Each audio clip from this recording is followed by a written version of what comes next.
जय हिंद दोस्तों आज हम संविधान के महत्वपूर्ण अनुच्छेद देखने वाले हैं। तो चलिए स्टार्ट करते हैं।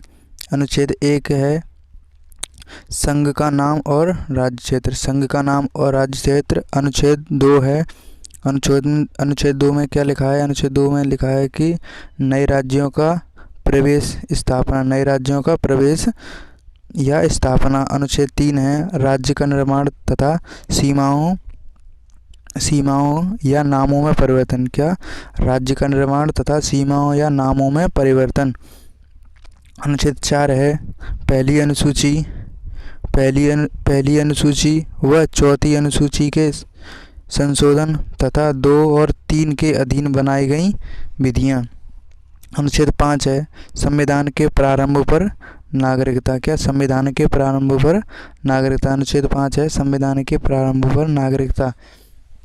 अनुच्छेद 6 है भारत आने वाले व्यक्तियों को नागरिकता। भारत आने वाले व्यक्तियों को नागरिकता, यानी कोई व्यक्ति बाहर से आता है तो उसे अनुच्छेद 6 के तहत नागरिकता दी जाती है।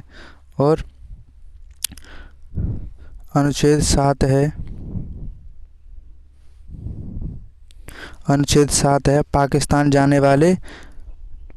जाने वालों की नागरिकता, यानी भारत से बाहर जाने वालों की नागरिकता। अनुच्छेद 8 में भारत के बाहर रहने वाले व्यक्तियों की नागरिकता।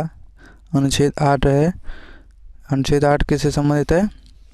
भारत के बाहर रहने वाले व्यक्तियों की नागरिकता। और अनुच्छेद 10 है विदेशी राज्य की नागरिकता लेने पर नागरिकता का ना होना, यानी जो विदेशी राज्यों या देशों में जो लोग रहते हैं उनकी भारत से नागरिकता का हटना। अनुच्छेद 9 में है। अनुच्छेद 10 है। अनुच्छेद 10 में बताया गया है कि नागरिकता के अधिकारों का बना रहना, यानी नागरिकता के अधिकारों का बना रहना। अनुच्छेद 11 है संसद द्वारा नागरिकता के लिए कानून का विनियम।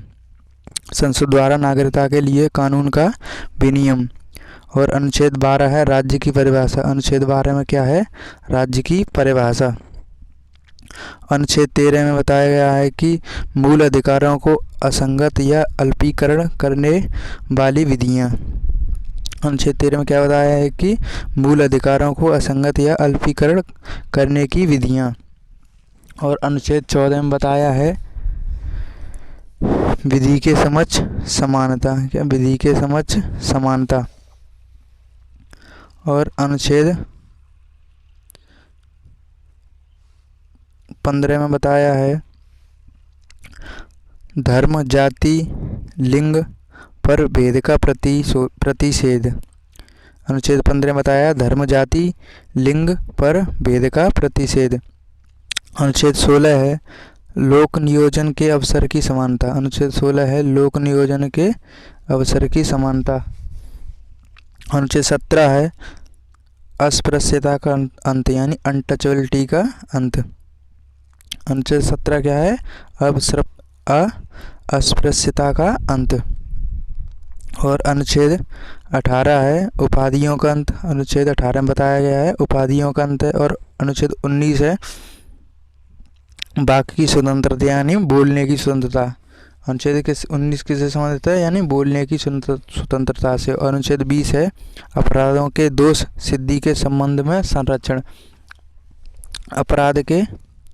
अपराध के दोष सिद्धि के संबंध में संरक्षण। अनुच्छेद 21 है प्राण और दैहिक स्वतंत्रता।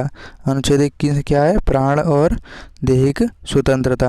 अनुच्छेद 21 का है 6 से 14 वर्ष के बच्चों की 6 से 14 वर्ष के बच्चों को शिक्षा का अधिकार। ये किस में? अनुच्छेद 21 में। 21 के काम हैं। चलिए आगे देखते हैं। अनुच्छेद 22 है कुछ दशाओं में गिरफ्तारी से संरक्षण। कुछ दशाओं में गिरफ्तारी से संरक्षण। और अनुच्छेद 23 है मानव के दुर्व्यापार और बाल श्रम। मानव के दुर्व्यापार और बाल श्रम। चलिए अनुच्छेद नंबर 24 पर चलते हैं। अनुच्छेद नंबर 24 है कारखानों में बालकों का नियोजन का प्रतिशत। कारखानों में बालकों का नियोजन पर प्रतिशत।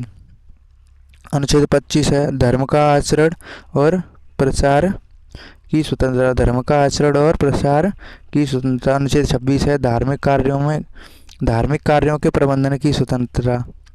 धार्मिक कार्यों के प्रबंधन की स्वतंत्रता। अनुच्छेद 29 है अल्पसंख्यक वर्गों के हितों का संरक्षण। अनुच्छेद 30 है शिक्षा संस्थानों की स्थापना और प्रशासन करने का अल्पसंख्यक वर्गों का अधिकार। अनुच्छेद 32 है अधिकारों